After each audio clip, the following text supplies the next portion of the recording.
money to become lawyers and become public interveners and get involved in this. And since we are being asked to make the sacrifice, people's properties, people's governments, people's tax bases, and I would even argue much more so, the energy policies that come about as a consequence of this. And that is something each of us can digest and think about. I happen to feel it's really profound. If we look at this moment, I mean to summarize here, this is a little bit of a technical chart here, if I can see it. This is the demand for electricity over a long period of time, going from 1950 to where we are today, 2010. This chart was made by the U.S. Department of Energy based on information provided by utility companies in the United States. Okay? So what it says is that we were buying toasters and washing machines at a fast rate for many, many years, and that began to slow down. And it slowed down so much with energy efficiency and the cost of electricity. We now think about leaving that light on, right? Because it's expensive.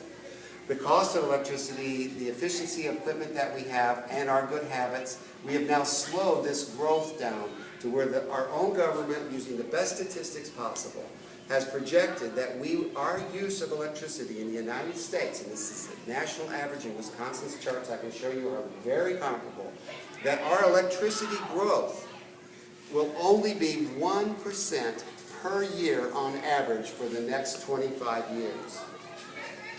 So when a company says, we need to expand the system, this makes it pretty graphic. When we have a low voltage reliable system and we need to expand our system, right, there needs to be a good dialogue with those planners about what models of growth they have in mind. I just went through some of those with Dale at the ATC thing, and I can tell you they are not the figures that I would like to see that are consistent with this, but we can have that dialogue. So the bottom line on it here is that energy planning at this point in time, right now, Badger Coulee, Sarah said on the radio last week, this is interesting, Badger Coulee will cost 75 cents per month if you had it's called a $1 if you were spending $100 on your electric bill. So once that project is, by the way, once that project is funded to be built, not after it's constructed and the electricity is in, once after it's funded to be built and financing, big deal there. But once it's financed, we start paying for it, and that's $1 a month. Okay, not a big deal, but what she's not saying is, one, we're also spending in the state of Wisconsin $1 a month on efficiency. $1 a month on efficiency. We have 1% growth in electricity. Do you think maybe you could figure out a way to cut back 1% of your electricity use? Okay? And at the same time, we're also paying for all of the transmission lines that were built in northern Wisconsin prior to 2008 on that bill, so that the transmission cost would be closer to $10.